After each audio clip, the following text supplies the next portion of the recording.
When I was 18 years old, my best friend had died by suicide. I experienced grief for the first time, and immediately I went to my church because that was the only place I knew to go. I was met with ignorance, with coldness, and I ended up leaving that day feeling more alone and more bitter and more resentful than I have in my entire life. And that day I slammed the door, literally, and I said, if he was not saved because he killed himself, that because I struggle with my own mental health issues, that there's no future for me too. So I convinced myself over the next 13 years that there wasn't a God at all. Day-to-day life was lonely. It was cold, it was dark. I struggle with depression, with anxiety. I'm diagnosed with bipolar disorder. So I never felt like I had an outlet. I never felt like I was gonna be okay. And especially when you think that you don't deserve a place on the earth anymore, and you think that the only way to turn is to take your own life. And I never thought that I would get to that point, but I did, and I was only 22 years old.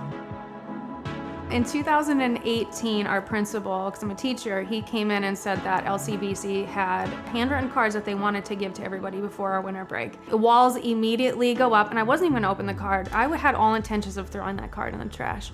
But I opened that card up, and in the card was a picture of me and Brooke Gerhart, who is the worship leader in Hazleton, from a dance that we went to together, the Mistletoe Ball, in high school.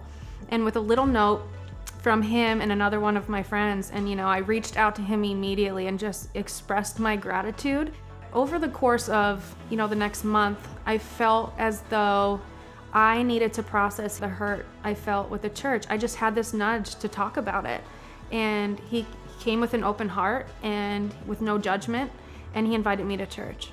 So I showed up at church in February. I walked in and I sat down, and I was just a puddle of tears. And I, for the first time in my life, felt peace. And I felt like all of the weight that I've been carrying over that 13 years was just completely released. They played a song called Spirit Lead Me. And in the song it says, even when it don't make sense, Spirit lead me. And at that point, nothing made sense. But I knew at that moment that I was gonna put my trust in Jesus.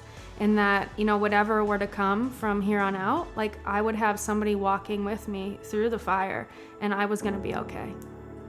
Since coming back to LCBC, I realized that God loves me in my mess. He's gonna meet me in my mess. He's going to love me in my mess. He loves the broken parts of me.